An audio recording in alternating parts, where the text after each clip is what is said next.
ప్రస్తుతం మారిషస్ పర్యటనలో ఉన్న మోడీకి గీత్ గవై అనే సాంప్రదాయ భోజ్పురి ప్రదర్శన ద్వారా స్వాగతం పలికారు.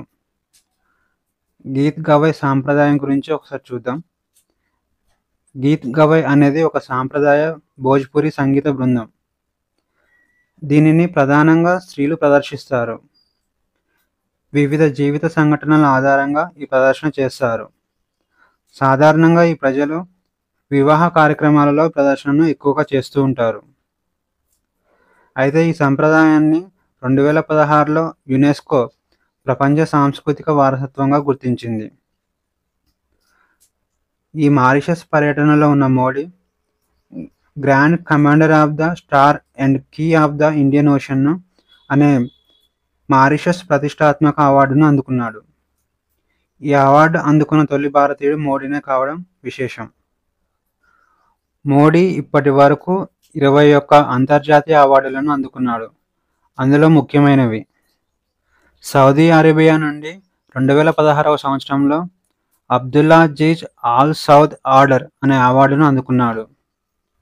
ఆఫ్ఘనిస్తాన్ నుండి 2016వ సంవత్సరంలో State Order of Ghazi Amir Amanullah Khan అనే అవార్డును అందుకున్నాడు.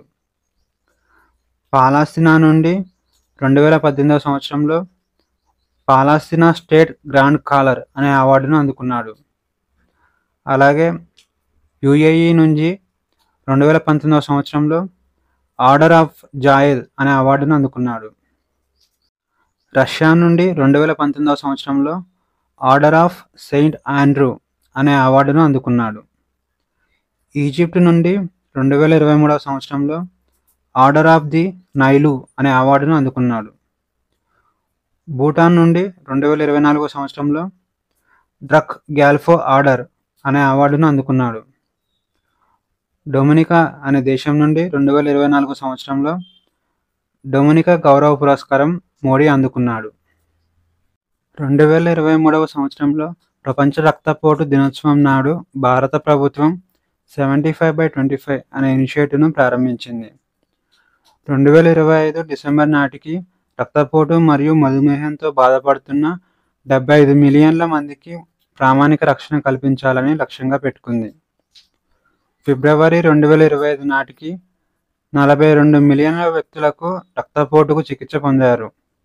అలాగే 25.27 మిలియన్ల మంది మధుమేహానికి చికిత్స పొందారు. లక్ష్యానికి 10 నెలలకు ముందే 90% లక్ష్యాన్ని సాధించామని తెలిపింది. ఎన్పిఎన్సిడి ప్రోగ్రాం ద్వారా 30 లేదా అంతకన్నా ఎక్కువ వయసున్న ప్రజలకు స్క్రీనింగ్ టెస్టులు చేయడం ద్వారా ఈ విజయం సాధ్యమైందని తెలిపింది. వరల్డ్ హెల్త్ ఆర్గనైజేషన్ ప్రసూతి మరణాల రేటు యొక్క నివేదికను ఇచ్చింది. 2020వ సంవత్సరంలో గర్భం మరియు ప్రసవాల కారణంగా 2,87,000 మంది మహిళలు మరణించారు. అంటే రోజుకు 800 మరణాలు సంభవిస్తున్నాయని ఈ నివేదిక తెలిపింది. ప్రసూతి మరణాల నిష్పత్తి 2020 సంవత్సరంలో ప్రతి 1,00,000 మంది జననాలకు 223 మంది చనిపోతున్నారు.